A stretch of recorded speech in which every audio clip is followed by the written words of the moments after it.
Welcome back to Bike Rides in the winter. So yesterday we had our first big dump of snow. It's probably 10 centimeters on the ground right now. And the temperatures are below 0 C, so everything is basically stayed in place and haven't had any melt happening. And so what I wanted to do today is to show you what riding in the winter in Calgary is like and some of the challenges that exist, and they're directly related to the winter maintenance or lack thereof that happens in this city. So one thing the city does do is they say that they clear about 500 kilometers of the river pathway system. And while that sounds kind of cool, the challenge is that for most Calgarians, the river pathway system doesn't take them to work or school. You can use it, or at least I certainly can use it for getting to work for a lot of my commute, but for many people in the city, that's simply not possible. You're really limited to trying to ride through our actual neighborhoods and city streets. And so that brings up a huge challenge here in Calgary, is that Calgary just doesn't winter maintain most of the neighborhood roads. So getting to the river pathway is almost always the hardest thing. And once you get there, then usually there's some maintenance of some kind, but as we'll probably see today, the maintenance can be pretty spotty. And all of this is to kind of tie this all together. One thing that I just couldn't unsee once I sort of saw it was the idea of a bicycle network in a city in winter specifically, and how it doesn't typically correspond to something like a ski hill. You know, where a ski hill will have green runs and blue runs and black runs. And if you take a lift to the top of the hill, there's almost always a green way down. Here in our city, at least, you know, it's pretty common to maybe find some green areas that are easy to ride, which will then dump you right into a double black diamond, which is impossible to safely ride. So today we're going to explore that idea, and we'll see how it goes. Straight on to ice. You could probably hear my studded tire on the front. So basically what I'm riding on right now is pure, packed, rutted ice. Can't really tell if it's really super slippy and sketchy. I've got a studded tire on the front. Gonna try and negotiate this treacherous corner here. Still totally ice. I'm gonna hit the back brake here and see what happens. Well, yeah, very slippy. All right, so let's take it easy as we head down here to our crossing. So it looks like the local business here cleared this a little bit, and of course then we reach the next section where the resident has not cleared their sidewalk like they're supposed to. And we're on to some more blue route. You could probably see the sign off to the right there. This is all packed ice. So in the summertime, you know, if we didn't have snow and ice conditions, all clear into the cycle track. So this should be in good shape. So yeah, the neighborhood streets back there that I would ride on, I would consider those in the summertime to be a blue run. You know, generally pretty okay. Here we are in the 12th cycle track, which I would consider a green run because it's protected, so really everybody should feel safe riding it. All right, so I'm going to talk a little bit about my classification system. So if we're talking about equating certain types of bicycle infrastructure to certain routes or run types on ski hills, got to sprint to get this light here.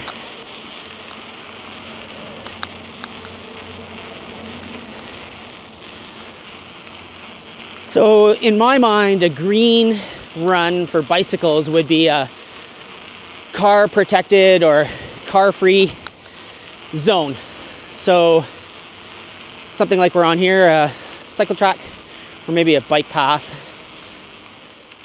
A blue route to me would be a very quiet neighborhood street I think you could also say that a blue route might be a street that has some form of bicycle accommodation that's not protected. So maybe, in my mind, a classic sort of blue route in Calgary, or a shared street like Stephen Avenue, where it's pretty clear there's lots of people and other users around and not just cars. And then black is pretty much everything else. No protection, high-speed roads, anything like that, where the only people that might feel comfortable in a space like that would be the fearless type of cyclist. Did you drop your potato? You know, so far so good. The cycle track is in really good shape. I would definitely classify this as a green run. They've done a pretty good job of getting down to bare pavement. There's a little bit of build up here and there, but there's no big windrows or anything like that, except for this little mini windrow, which is sort of right, just going over it there. But yeah, it's pretty safe. It feels pretty good. Sure wish that there was more of this infrastructure in the city. So this is one thing that puts a kind of bee in my bonnet, is to the right here. You can see the property owner back there was pushing snow into the cycle track, which is against bylaw, but after all these years, they still don't seem to care. Okay, we're gonna pop onto some Kermit here. Sorry, Kermit, green paint. Nice and dry, really well maintained. And the cycle track on 4th Street here is pretty good through the East Village. Don't know if you saw that runoff there, some icy runoff. You can probably see the melt water running into the cycle track here and pooling and freezing. Very classic. Now it's going to send me onto a sidewalk, kind of shared space over here to the bike connection, which is mercifully cleared. Can't even believe it. No windrow. Thank you, city. So we've made it onto the Bow River Pathway, basically our equivalent of a bicycle superhighway. There's some plows still operating, but looks like it's pretty good. Definitely a green run. I would not want to be out today without a studded tire, at minimum on the front for sure.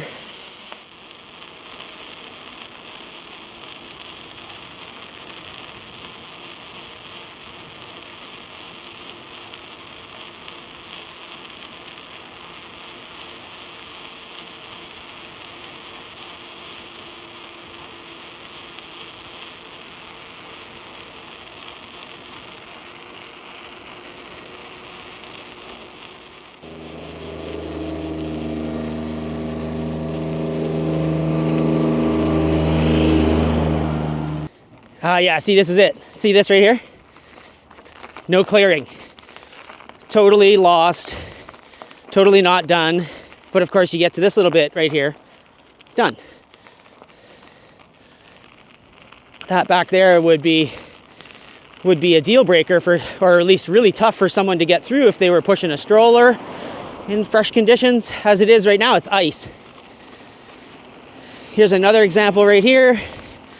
Plows had come by after the sidewalk was cleared or the bike path was cleared and pushed all the road snow snert onto our space. Here's another good example.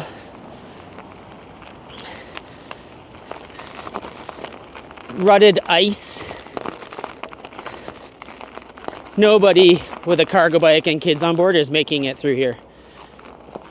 Then here we are again, cleared, green run.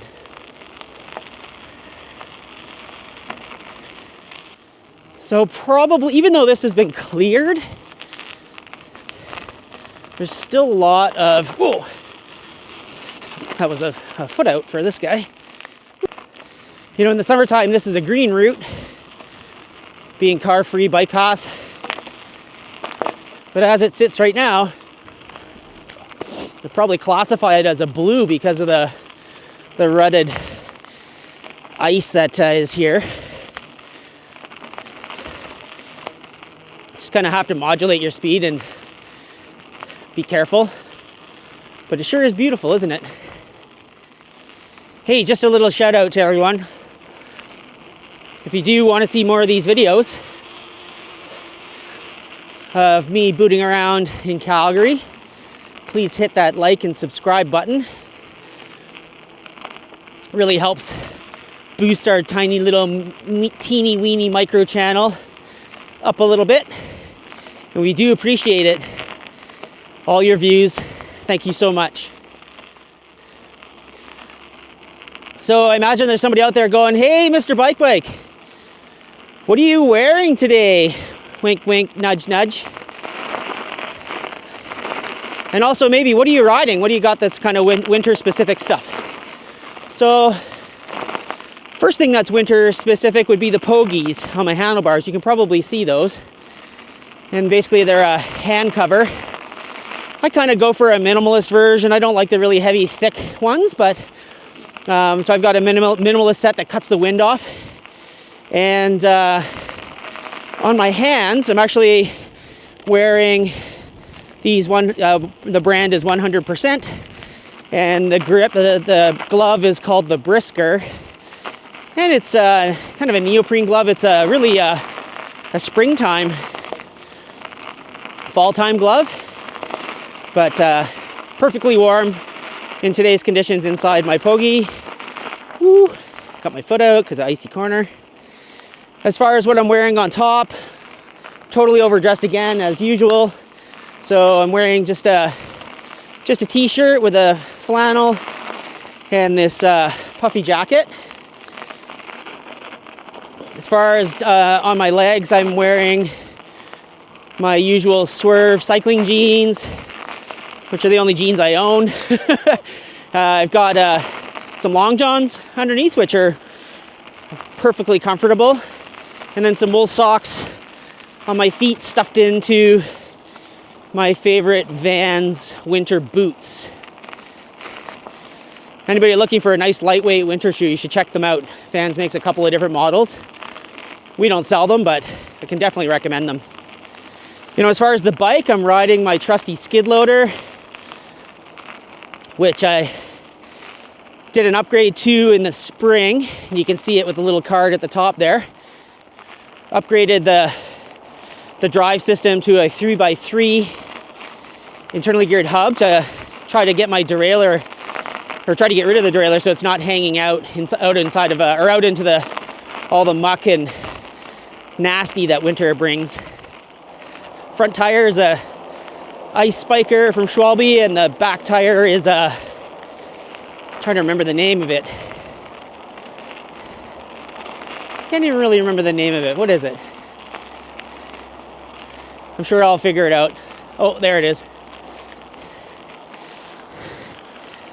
So I wanted the stud on the front to prevent any front wheel wipeouts, and non-stud on the back to kind of keep things a little bit efficient. Not as noisy. Not as vibratey. And so far along the Nose Creek pathway here, it appears to have been cleared for quite a ways here. Though haven't made it up to the notorious part where the plows sometimes stop. And I would definitely put this in the blue category instead of green like it would be in the summer, because same as back by the zoo there. The clearing's pretty good, but there's icy ruts kind of hiding all over the place here. You can sort of probably hear my tires connecting with them. So this is a pretty classic scenario we're heading into right here. One organization responsible for part of the snow clearing on the pathways, one not. But it appears someone's come through here and shoveled it off a little bit, so thank you to whoever did that. And we're more or less here at the bike store. Okay, we made it. So, you know, as expected, the toughest part of the commute was actually just getting out of my neighborhood because the roads were packed ice, super slippy. Would not have made it 10 feet without the winter tires. And then once we made it down onto some of the city's cycling infrastructure, it was pretty good.